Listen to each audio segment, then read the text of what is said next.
오늘 10도 진퇴양난의 고통스러운 현실에서 괴로워하면서 구원을 갈망하는 탄원시 또는 한탄시입니다. 이 한탄시는 크게 두 가지 때문에 괴로워하는데, 하나는 의인이 사단과 그를 따르는 악인 때문에 괴로워하는 경우이고, 또 하나는 죄 때문에 괴로워하는 경우입니다. 다시 한번요. 하나는 의인이 사단과 약한 세력, 그를 따르는 악령들 또는 악인들이죠. 때문에 괴로워하는 경우고, 또 하나는 자신의 죄 때문에 괴로워하는 경우입니다. 구약시대는 사단이 이끄는 악인의 계열이 하나님의 택한 의인을 공격하는 전쟁터와 같았죠. 하나님은 백성들에게 율법을 잘 지켜 순종하면 그 공격으로부터 구원해 주시겠다고 말씀하십니다. 반면에 불순종하면 악인의 공격으로부터 패배하고 철저히 유린당한다고 말씀하셨어요. 구약시대는 악인이 승리하고 의인이 패배하는 경우가 허다했죠. 오늘도 시인은 악인으로 인해서 고통당하며 괴로워합니다. 이렇게 탄식하면서 탄원하는 시들은 그 시 속에 극명하게 대조되는 두 가지 상황을 묘사합니다. 하나는 악인이 승승장구하며 잘 되고, 의인은 그로 인해서 괴로워하는 상태를 묘사하죠. 또 하나는 상황이 역정되어서 악인이 심판당하고 의인이 구원받는 상황을 묘사합니다.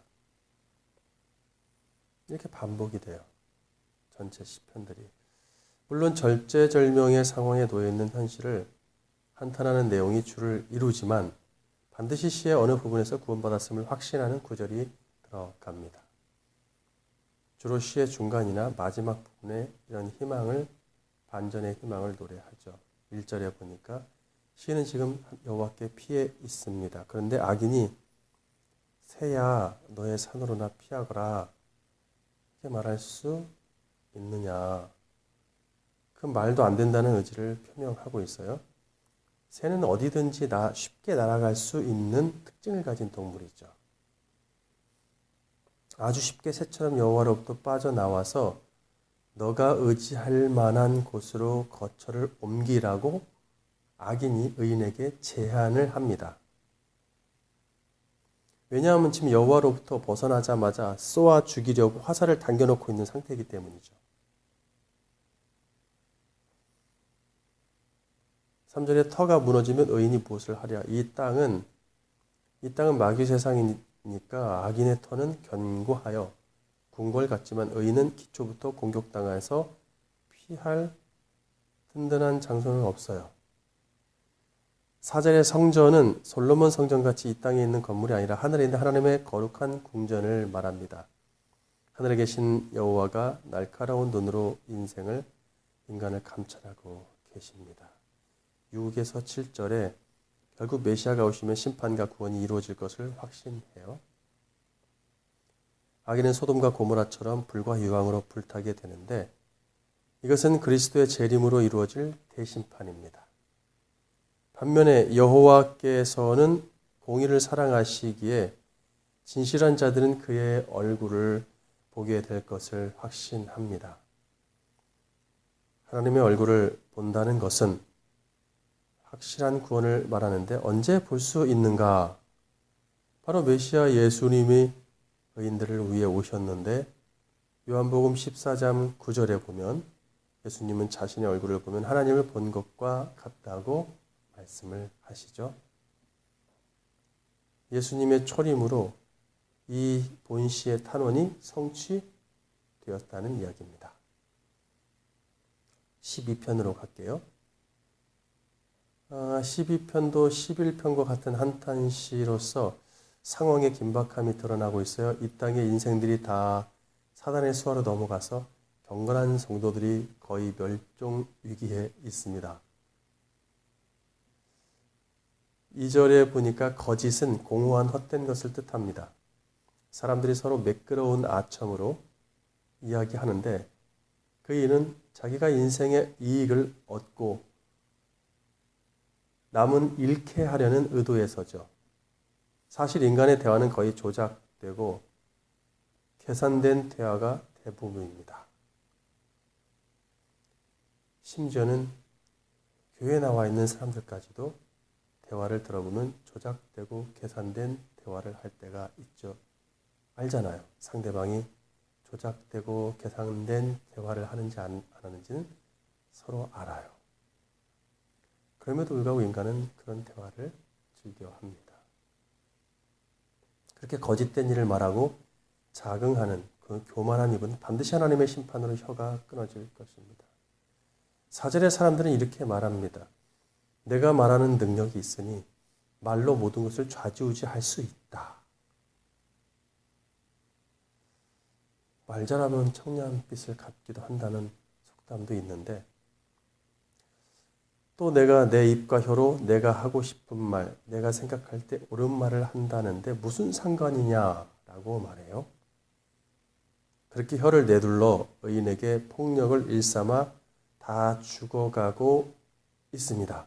이런 상황을 그대로 두고 보지 않으시고 하나님은 가련한 인생 의인을 구해 주신다고 선포하십니다. 그가 원하는 안전한 지대에 두리라. 이게 거의 핵심 문장인데 이것은 두 가지 번역으로 갈라집니다. 하나는 안전지대에 두다. 또 하나는 구원을 베풀다. 입니다. 성경들이 둘 중에 하나를 선택하는데 원어를 직역해 보니까 구원에 갖다 놓다 또는 안전에 갖다 놓다 이렇게 됩니다. 뭔가에 갖다 놓는데 구원 또는 안전, 사실 구원에 갖다 놓는다, 안전에 갖다 놓는다 같은 이야기겠죠. 여기 안전, 구원으로 사용된 단어가 사실 또 예슈아입니다. 예슈아를 구원으로 여태 또 하다가 오늘 본문에서는 안전이라는 것으로 번역을 해놨어요. 그래도 문제는 없어요.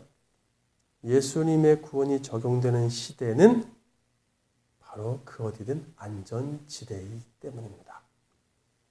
6절에 여호와의 이 약속의 말씀은 절대로 변치 않기를 7번 단련한 은 같다라고 얘기합니다. 7은 하나님의 수 완전수이기 때문에 하나님의 완전한 약속을 의미합니다.